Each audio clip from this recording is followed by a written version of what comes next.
स्वर्गीय आमदार भारत भालके फाउंडेशनच्या वतीने पंढरपूरला 4 दिवसाचे भारत कृषी महोत्सव प्रदर्शन आयोजित करण्यात आले होते। यामध्ये विविध कार्यक्रमांचे आयोजन करण्यात आले होते।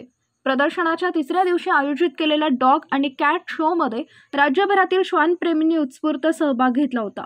वेगवेगळ्या गटात झालेल्या या स्पर्धेत Labrador, German shepherd, husky, golden retriever, Pomeranian, bulldog, टॉड, कारवाणी यांच्यासह अनेक प्रजातीच्या श्वान मालकांनी सहभाग आपल्या लाडक्या पाळीव प्राण्यांचं प्रदर्शन केले।